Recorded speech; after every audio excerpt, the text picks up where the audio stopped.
Hi అండి, అందరికీ welcome to Rudrani కూర వ్లాగ్స్. అందరూ బాగున్నారా? మేము బాగున్నామండి. ఈ మధ్య వచ్చేసి నేను వీడియోలు పోస్ట్ చేయడం లేట్ అయిపోయిందండి. ఎందుకంటే భవ్యకి స్కూల్ స్టార్ట్ అయిపోయింది. బిజీ అయిపోయినాము అండి. ఎందుకంటే తనని మార్నింగ్ డ్రాప్ చేసి ఈవినింగ్ తీసుకొచ్చేసుకొని తన స్టడీ టైము, మళ్ళీ ఈవినింగ్ డ్యాన్స్ క్లాస్ దిగబెట్టడం, తెచ్చుకోవడం, మధ్యలో చిన్న పాపతోటి ఇంట్లో పనులతోటి చాలా బిజీ అయిపోయానండి. సారీ అండి లేట్ అయినందుకు.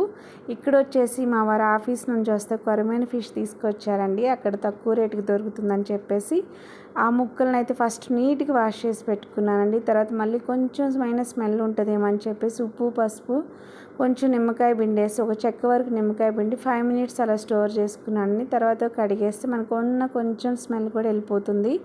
ఇప్పుడు తను వచ్చేలోపు నేను అన్ని మసాలా రెడీ చేసుకున్నానండి. కర్రీ ఫాస్ట్గా అవుతుందని చెప్పేసి ఇక్కడ వచ్చేసి పౌడర్లో నేను 1 టేబుల్ స్పూన్ వరకు ధనియాలు, 1/2 టేబుల్ స్పూన్ జీలకర్ర కొంచెం వేసుకోండి, ఎక్కువ వద్దు. చేపలకి వాటికి అంత టేస్ట్ బాగుండదు. నేనైతే 1/2 టేబుల్ స్పూన్ వరకు జీలకర్ర తీసుకున్నాను. 3 లవంగాలు, 4 ఇలాచీలు, 1 చెక్క తీసుకున్నానండి. కొంచెం మెంతులు, కొంచెం గసగసాలు తీసుకుని అన్నీ ఫైన్ పౌడర్ చేసి పెట్టుకున్నానండి. మిక్సీ పట్టేసి ఆడ పెట్టుకున్నాను. ఇక్కడ ఇంకోటి వచ్చేసి పులుసులో నేను కొంచెం పేస్ట్ వేస్తానండి. ఆ పులుసు, ఆ మసాలా పొడి, ఆ పేస్ట్ అన్నీ కలిపి ఉడికితే ఆ కూర టేస్టే సూపర్ అండి. మీరు చేసుకుంటే ఆ టేస్ట్ అర్థమవుతుంది నేను చెప్పేదానికంటే. ఆ పేస్ట్ వచ్చేసి ఒక పెద్ద సైజు ఉల్లిగడ్డ, కొంచెం అల్లం, కొంచెం వెల్లుల్లిపాయలు, 1 కొబ్బరి ముక్క. నేనైతే కొంచెం కొబ్బరి ఎక్కువ వేస్తానండి, టేస్ట్ బాగుంటుంది. తినడానికైతే బాగుంటుందండి కొబ్బరి ఎక్కువ వేసుకుని. కాకపోతే కొంతమంది కూర చెడిద్ది త్వరగా అని ఎక్కువ వేయరు. ఎండు కొబ్బరే కాబట్టి ఏం కాదండి, నేను వేసుకుంటాను. ఇంకొకటి 1 టమాటా, మీడియం సైజ్ టమాటా అన్నీ కలిపి పేస్ట్ చేసి పెట్టుకున్నానండి. దాంట్లో కావాల్సినది 100 గ్రామ్స్ చింతపండు తీసుకున్నాను. ఎందుకంటే మా వారు 1.5 కేజీ వరకు చేప ముక్కలు తెచ్చారు. అవి చిన్న సైజుగా ఉన్నాయి కాబట్టి నేను 100 గ్రామ్స్ వరకు తీసుకున్నాను. మీరు ఎంతవరకు పులుపు తింటారో అంతవరకు వేసుకోండి. దీనికి ఇంకా మిగతా కావాల్సిన ఉప్పు, కల్లుప్పు, పసుపు, కారం అండి.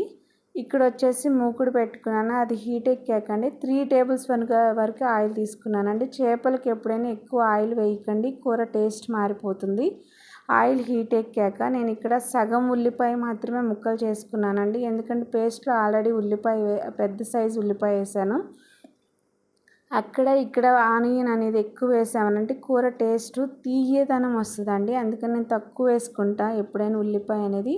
పచ్చిమిర్చి ఎక్కువ తీసుకున్నానండి. దాంతోపాటు ఇక్కడ మా చెట్టు కరివేపాకు వేసానండి. మంచి ఫ్లేవర్ వస్తుంది. కరివేపాకు ఫ్రెష్గా అప్పటికప్పుడు కట్ చేసి తీసుకున్నాను కాబట్టి. ఈ ఉల్లిపాయ మగ్గడానికి పించ్ ఆఫ్ పసుపు వేసానండి. ఆ పసుపు కూడా నేను ఇంట్లో చేసుకుందేనండి. ఇప్పుడు ఉల్లిపాయ మనకి ఫాస్ట్గా మగ్గాలని చెప్పేసి లిడ్ పెట్టి క్లోజ్ చేసుకున్నాను. అది బ్రౌన్ కలర్ రాగానే మనం ఫస్టే రుబ్బు పెట్టుకున్నటువంటి అల్లం వెల్లుల్లిపాయ పేస్ట్, ఉల్లిపాయ, టమాటో, కొబ్బరి పేస్ట్ అన్నీ మిక్స్ చేసి ఆల్ ఇన్ వన్ పేస్ట్ చేసుకున్నాం కదండి, అది వెయ్యాలి. ఇక్కడ ఉల్లిపాయ బ్రౌన్ కలర్ వచ్చిందా లేదా అని చూసుకుంటున్నానండి. అక్కడ భోజనం టైం అవుతుందేమో, ఈవినింగ్ తీసుకొచ్చారు కదా అందుకని చెక్క చేయాలని చేసేసుకుంటున్నానండి. మళ్ళీ చిన్న పాపకు ఫుడ్ పెట్టాలి, భవ్యకు ఫుడ్ పెట్టాలి, నేను తినాలి, చాలా లేట్ అయిపోతుందని. ఇప్పుడు ఉల్లిపాయ అయితే బ్రౌన్ కలర్కి వచ్చేసిందండి. అలా వచ్చేసాక మనం ముందే సిద్ధం చేసుకున్నటువంటి పేస్ట్ని అయితే యాడ్ చేద్దాం. ఈ పేస్ట్ వేసాక వేగేటప్పుడు ఉంటుందండి, స్మెల్ అదిరిపోతుంది. ఆ అరోమా అయితే వేగుతుంటేనే మనకు తినాలనిపిస్తుంది, అంత మంచి ఫ్లేవర్ వస్తుంది. ఎందుకంటే మనం బయట కొనుక్కున్న అల్లం వెల్లుల్లి పేస్ట్కి, ఆ మసాలా పొడికి, మనం ఇంట్లో చేసుకున్నటువంటి దానికి చాలా తేడా ఉంటుందండి. ఇక్కడ చూడండి, ఆ పేస్ట్ వేసాను. సిమ్లో పెట్టి మనకి పచ్చి వాసన వెళ్ళే వరకు వేపుకోవాలండి. అది కూడా లో ఫ్లేమ్లో పెట్టుకోవాలి. హై ఫ్లేమ్లో పెడితే అడుగంటుతుందండి. ఎందుకంటే కొబ్బరి ఉంది, దట్టు అల్లం వెల్లుల్లిపాయ పేస్ట్ ఉంది. కొబ్బరికి త్వరగా అడుగంటే లక్షణం ఉంటుంది. అందుకని లో ఫ్లేమ్లో పెట్టుకొని వేపుకోవాలి. అది వేగాక మనం ముందే సిద్ధం చేసుకున్నటువంటి మసాలా పొడి కూడా వేసుకోవాలి. ఈలోపు నేను చింతపండుని బాగా పిసుక్కుంటున్నానండి, ఎందుకంటే గుజ్జు వస్తుంది. చూడండి, ఇలా ఆయిల్ అంతా తెట్టుకట్టి వాటర్ బబుల్స్ ఇంకిపోయినాయి అంటే మనకి ఆ పేస్ట్ అనేది బాగా వేగినట్టు. అది అలా వేగితే మనకి అందులో ఉన్నటువంటి పచ్చి వాసన పోతుంది. ఉల్లిపాయ కానీ టమాటాది కానీ మనకి పచ్చి వాసన అనేది రాదు. మంచిగా అరోమా కూడా బాగుంటుంది. చూసారా, అలా ఆయిల్ తెట్టగట్టాక మనం ముందే ప్రిపేర్ చేసుకున్నటువంటి మసాలా పొడిని వేస్తున్నాను. ఇందులో కొంచెం మెంతులు కూడా వేసానని చెప్పాను కదండి. ఫిష్ కర్రీకి ఎప్పుడైనా కొంచెం మెంతులు జత చేసుకోండి, కర్రీ టేస్ట్ అదిరిపోతుందండి. కొరమేను చేపల పులుసు రేర్గా తెచ్చుకుంటారు ఎవరైనా, ఎందుకంటే కాస్ట్ ఎక్కువ అని చెప్పేసి. అలా తెచ్చుకున్నప్పుడు చాలా కొంచెం కేర్ఫుల్గా చేసుకోండి, కూర టేస్ట్ అయితే అదిరిపోయిద్దండి. ఈరోజు అయితే నాకు కర్రీ చాలా బాగా కుదిరింది. మా ఇంట్లో అందరికీ నచ్చింది. మా అత్తమ్మకి, మా హస్బెండ్కి, మా పెద్ద పాపకి అందరికీ చాలా బాగా నచ్చిందండి. ఆఖరికి ఈ వీడియో షూట్ చేసిన సాయినికి కూడా బాగా నచ్చింది. పాపం తను మిస్ అయింది, మంగళవారం కదా, తను తినకూడదని చెప్పేసి తను తినలేదు. కానీ తనకి బాగా నచ్చింది, ఆంటీ నాకు బాగా నచ్చిందని చెప్తుంది. ఇలా వేపుకోవాలండి, లో ఫ్లేమ్లో పెట్టుకొని మనం వేపుకోవాలి. కొంచెం అదంతా పచ్చివాసన పోయాక వేగాక పౌడర్ కూడా వేగాక దానికి సరిపడా ఉప్పు తీసుకోవాలండి. నేనైతే కల్లుప్పు తీసుకుంటాను, ఏదైనా నాన్ వెజ్ ఐటమ్స్ కానీ ఏదైనా కానీ మ్యాక్సిమం నేను కల్లుప్పే వాడతానండి. ఏదైనా వేపుడు కూరలకు మాత్రమే సాల్ట్ వాడతాను. కల్లుప్పు వేస్తేనే కరెక్ట్గా ఉప్పు పట్టిద్ది. ఇక్కడ నేనైతే కారం కొంచెం ఎక్కువ తీసుకుంటానండి, ఎందుకంటే మనం పులుసు పిండుతాం కాబట్టి ఆ పులుపు అనేది కారంని చంపేస్తుంది. మనం ఎంత వేసుకున్నా చివరికి తగ్గిపోతుంది. అందుకని నేను 3-4 టేబుల్ స్పూన్ వరకు కారం వేసాను. ఇది ఇంట్లో మరాడిచ్చిందే కాబట్టి అది ఎంతవరకు కారం ఉంటుంది అనేది మనకు తెలుస్తుందండి. ఇప్పుడు ఉప్పు, కారం, మసాలా పొడి, ఆ గ్రేవీ అన్నీ మిక్స్ చేసుకుని బాగా వేపుకోవాలండి సిమ్లో పెట్టుకొని. పసుపు నేను మళ్ళీ వేయలేదండి, ఫస్ట్ టైమే వేసాను ఉల్లిపాయ మగ్గేటప్పుడే. ఇది అలా 1 మినిట్ అలా లిడ్ పెట్టేసుకొని మగ్గబెట్టుకోవాలండి. ఏదైనా కానండి మనం కర్రీ చేసేటప్పుడు కొంచెం స్లో ప్రాసెస్లో మూత పెట్టుకుంటా సిమ్లో వేపుకుంటా చేసుకుంటే చాలా బాగుంటుందండి. ఇప్పుడు చూడండి, 5 మినిట్స్ మగ్గబెట్టుకున్నాను కదా, ఉప్పు, పసుపు, నిమ్మకాయ చెక్క వేసి స్మెల్ పోవాలని చెప్పి చేశానండి ఇదంతా. ఇప్పుడు నీట్గా వాష్ చేసుకుంటాను. నేను కొంచెం అతిగా కడుగుతానండి, ఏమనుకోకండి. ఏదైనా నాన్ వెజ్ ఐటెం తెస్తే ఎక్కువ సార్లు వాష్ చేసి పెట్టుకుంటానండి. అండ్ బయట నుంచి వస్తాయి కదా, పిల్లలు అది ఉంటారు కాబట్టి లోపల అంతా మట్టి అది లేకుండా నీట్గా కడుగుతాను. ఇక్కడ ఫిష్ ముక్కలు కూడా ఆల్రెడీ 3-4 టైమ్స్ కడిగాను, అయినా మళ్ళీ నిమ్మకాయ చెక్క వేసి ఉప్పు, పసుపు వేసి నానబెట్టుకున్నాండి. అంటే కొంచెం కూడా మనకి నీచు వాసన అనేది రాదండి ఇలా చేసుకుంటే. మీరు ఒకసారి ట్రై చేయండి. ఆల్రెడీ ఇది తెలిసిన వాళ్ళు ఉండొచ్చు, అయినా ట్రై చేయండి. ఇలా 2 టైమ్స్ కడిగి పెట్టుకున్నానండి. ఇప్పుడు ఈ గ్రేవీ బాగా వేగింది చూడండి, కొంచెం కూడా మనకు ఆయిల్ అనేది కనిపించట్లేదు. అలాగే ఆ గ్రేవీలో కూడా మీకు వాటర్ కూడా కొంచెం కనిపించట్లేదు చూడండి, నీట్గా వేగింది. ఇప్పుడు కొంచెం ఒకసారి ఉప్పు కూడా చూసుకోండి మీరు. చేప ముక్కలు పెంచేలోపు ఉప్పు కొంచెం చూసి సరిపోతే కలుపుకోవచ్చండి. ఇలా మగ్గాక నేను సదరంగా చేస్తానండి, ఎందుకంటే ముక్కలు పేర్చుకోవడానికి గ్రేవీని కింద అడుగున సమంగా పరుస్తాను. చూసారా ఎంత చిన్న చిన్నగా బుల్లిగా ఉన్నాయో కొరమైన చేప ముక్కలు. మా అత్తమ్మను కూడా అడిగాను, మీరు ఎప్పుడైనా ఈ కొరమైన ఫిష్ చూసారా, ఇంతే సైజు ఉంటాయో, చిన్నగా ఉంటాయో అత్తమ్మ అని. తనకు తెలియదంట, తనకు బురద ముట్టలు అవి తెలుసు అంటే ఇవి తెలియదంట. ఇలా చిన్న చిన్నగా అన్ని నీట్గా పేర్చుకోవాలండి. ఫస్ట్ అలా పెట్టుకొని తర్వాత నిదానంగా మనం కాసేపు లిడ్ పెట్టి మగ్గబెట్టుకొని సెకండ్ టైం కూడా టర్న్ చేసుకోవాలండి. అప్పుడు 2 వైపులా మనకు ఆ మసాలా పేస్ట్ అనేది పడుతుంది. ఇప్పుడు నేను చెప్పిన విధంగా నీట్గా ఆ మూకుడులో అన్ని చేపల చెట్లు నీట్గా పెట్టుకోవాలండి, చెదరకుండా నీట్గా వస్తుంది మన కర్రీ. నేను పెట్టినట్టు పెట్టుకోండి. చూడండి ఎలా పెడుతున్నాను. ఇక్కడ ఇంకో విషయము, ముక్కని పెట్టాక మనం పులుసు పోసాక గరిటె పెట్టి బరాబరా తిప్పమాకండి, స్లోగా ఇలా కుదుపుకోవాలి, 2 వైపులా పట్టుకొని కుదురుకోవాలి. ఇక్కడ ఉన్నాయి కదండి ఈ పీసెస్, నేను ఫస్ట్ పెట్టి మళ్ళీ తీసేసాను, ఎందుకంటే మా ఇంట్లో ఎవరు తినరు.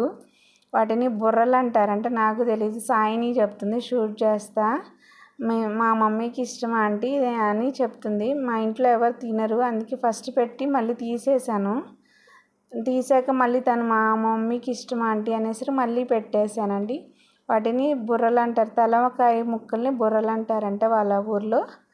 ఇలా పెట్టేసి మనం ఒక 5 మినిట్స్ మగ్గనివ్వాలండి, ఎందుకంటే ఆ మసాలా కింద వైపు పడితే తర్వాత మనం స్లోగా చూడండి, ఒక్కొక్క పీస్ని నేను ఒక్క ముక్క కూడా నాకు చిదరలేదండి ఈ కర్రీ మొత్తంలో. అంత నీట్గా చేసుకుంటా నేను, స్లోగా నిదానంగా చేసుకుంటా ఏ నాన్ వెజ్ ఐటమ్ అయినా కూడా. మళ్ళీ ఎందుకంటే ఇక్కడ మా వారితో కొంచెం ప్రాబ్లం అండి, తనకు కొంచెం కొత్తిమీర ఎక్కువైనా తినరు, దాంట్లో ఏదైనా తేడా వచ్చినా తినరు. మళ్ళీ అది ఒకరోజు తినటం కాదు, టోటల్గా ఆ కర్రీని ఇంకా ముట్టుకోరు. అందుకని నేను చాలా కేర్ఫుల్గా చేస్తాను నాన్ వెజ్ ఐటమ్ ఏదైనా, ఎందుకంటే ఖర్చు పెట్టి తెచ్చుకుంటాం కదండి. అలాగే ఇక్కడ మా వారు కూడా ముట్టుకోరు పాపం, ఏదైనా తేడా వస్తే. మేము ఎలాగైనా తింటాం కానీ నేను మా అత్తమ్మ. మా హస్బెండ్ అయితే జాగ్రత్తగా ఉంటేనే తింటారు, నీట్గా ఉంటే. చూడండి ఇక్కడ ప్రతి పీస్ని నేను కేర్ఫుల్గా తిప్పుకుంటున్నాను. అలా నీట్గా తిప్పేసుకొని మళ్ళీ ఒక 1 మినిట్ అలాగా మగ్గనిచ్చుకోండి. ఎందుకంటే మసాలా అనేది మనకి అటు ఇటు బాగా పడుతుందండి. పులుసు పోసేలోపే దానికి ఉప్పు కారం బాగా మంచిగా చక్కగా పడుతుంది. మనం పులుసు పోసాక ఏమైనా ఉప్పు తగ్గినా కారం తగ్గినా చూసి మనం కలుపుకోవచ్చండి. నీట్గా అలా ఇప్పుడు చూడటానికి చూడండి లుక్ ఎంత బాగుందో కదా.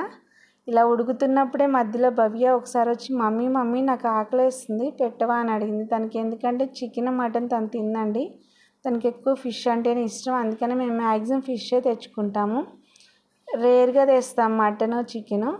ఎందుకంటే ఫిష్ ఫ్రై చేసి పెట్టినా పులుసు అయినా తనకు చాలా ఇష్టము. అదైతే ఒక 2 ముక్కలన్నా తింటుందిలే అని చెప్పేసి తను ఎక్కువ అదే తీసుకొస్తారు.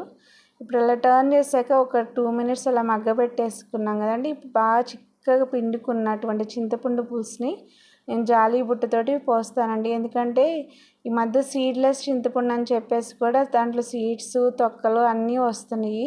ఇంకా కొత్త విషయాలు ఏంటంటే జుట్టు కూడా వస్తుంది. అందుకని చెప్పి నాకు భయంతో పడేసుకుంటున్నాను. మా వారు జుట్టు వస్తే నిర్మోహమాటంగా పక్కన పెట్టేస్తారు, కర్రీని తినరు, అసలు ఇంక ముట్టుకోరు. అందుకే నాకు భయము. జాలి బుట్టలో వేసి ఆ పులుసు నీట్గా పిండేసుకొని పక్కన వేసుకుంటే మనకి ఆ విత్తనాలు కానీ ఏదైనా ఎంత తీసినా చింతపండులో తొలకలు ఉంటాయి కదా, ఆ తొలకలు కానీ రావండి. అందుకే కేర్ఫుల్గా చేసుకుంటాను పులుసు పిండేటప్పుడైనా బాండీలో కర్రీ వేసేటప్పుడైనా. ఇప్పుడు ఇంతవరకు పిండానండి. మళ్ళీ తర్వాత 1 నిమిషం తర్వాత అన్నీ మిక్స్ చేసుకొని పులుపు సరిపోకపోతే మళ్ళీ కలుపుకుంటానండి. చూడండి మొత్తం ఇలా మనం ఇలా కుదురుకుంటా పిండుకోవాలి ఇదంతా పులుసుని. కూర మీకు చూస్తుంటేనే నచ్చిందని అనుకుంటున్నాను అండి. నచ్చడమే కాదు కొంచెం లైక్ చేయండి, సబ్స్క్రైబ్ చేసి సపోర్ట్ చేయండి. లాంగ్ వీడియోస్కి వ్యూస్ వస్తేనే కదండి ఛానల్ సక్సెస్ అవుతుంది. కొంచెం చేయండి. ఇక్కడ నేను ఆ చేతికి ఉన్న చింతపండు పులుసుకి కొంచెం వాటర్ చల్లించి దాంట్లో చిలకర ఇచ్చానండి. చూడండి అలా కుదురుకోవాలి. ఇంకా గెరెట్ అనేది పెట్టకూడదండి, ఎందుకంటే ముక్క చిదిరిపోతుంది. కేర్ఫుల్గా చేసుకోవాలి ఫిష్ కర్రీ చేసేటప్పుడు. చికెన్ మటన్ లాగా హడావడిగా చేయకూడదు. చూడండి చూడటానికి చాలా బాగుంది కదా. నేనైతే ఇక్కడ పులుపు సరిపోయిందా లేదని మా అత్తమ్మని అడిగేసి మనం పేస్ట్ రుబ్బి పెట్టుకున్నటువంటి జార్లో వాటర్ వేసి రిన్స్ చేసి కర్రీలో వేసానండి. ఎందుకంటే ఇంక మనకు వన్స్ పులుపు సరిపోయింది అన్నాక మళ్ళీ చింతపండు వేయటం ఎందుకని చెప్పేసి చూసుకున్నానండి. ఇక్కడ వాటరే వేసాను. ఇక్కడ వచ్చేసి మళ్ళీ వాటరు మనం ఏదైనా పులుపు ఎక్కువైనప్పుడు కొంచెం వాటర్ యాడ్ చేసుకున్నాండి, ఎందుకంటే పులుపు అనేది తగ్గుతుంది. సరిపోతే అక్కర్లేదండి. ఇంకొకటి, మీరు సూప్ ఎంతవరకు, కొంతమంది కూరలో ముక్కల కంటే సూప్ ఎక్కువ తింటారు. అలాంటప్పుడు కొంచెం వాటర్ వేసుకొని మనకు ముక్క ఉడికేసరికి అది దగ్గరగా చిక్కబడుతుంది కదండి, అప్పటికి తగ్గుతాయి. చూసుకొని జాగ్రత్తగా వేసుకోండి వాటరు. చూసారా చూడటానికి చాలా బాగుంది కదా. ఈ కూర అయితే చాలా బాగా కుదిరిందండి. ఈరోజైతే ఫస్ట్ టైం బాగా కుదిరింది. అంటే కొరమేను మేము తక్కువ తెచ్చుకుంటాం, మ్యాక్సిమం చందువా ఫిష్ తెచ్చుకుంటామండి. ఇది రేట్ ఎక్కువ అని చెప్పేసి అదే తెచ్చుకున్నాం. చూసారా అన్నీ కలిపాక ఎంత బాగుందో చూడటానికి. సాయిని అయితే నోరూరిపోతుందా ఆంటీ అంటుంది. ఎంత అని తను తినకూడదు పాపం, మంగళవారం ఆ రోజు తను తినదు, ఫాస్టింగ్లో ఉంటుంది. ఇలా అన్నీ కదిపి అన్నీ చూసుకున్నాక లిడ్ పెట్టేసుకొని ఒక 5 to 10 మినిట్స్ మనం కుక్ చేసుకోవాలండి. అంతే దగ్గర పడిపోతుంది. ఇదిగో బుడగలు వచ్చేసినాయి, అన్నీ స్టార్ట్ అయిపోయింది కాబట్టి కర్రీ మనకి రెడీ అయినట్టండి. మీరు ఎప్పుడైనా దించే ముందే ఒకసారి ఉప్పు కారం పులుపు చూసుకోండి, అది కూడా ఇనిషియల్లో చూసుకోండి. ఒకసారి కూర రెడీ అవటం స్టార్ట్ అయ్యాక మళ్ళీ పులుపు చివర్లో వేస్తే కర్రీ టేస్ట్ మారిపోతుంది. చూసారా గుమగుమలాడే కొరమైన పులుసు రెడీ అయింది. మీకు కనుక నచ్చితే లైక్ చేయండి, సబ్స్క్రైబ్ చేయండి. ఒక లైక్ కొట్టండి, మీకేమీ వేస్ట్ అవ్వదు కదా టైం అయితే. ఒక లైక్ కొట్టండి.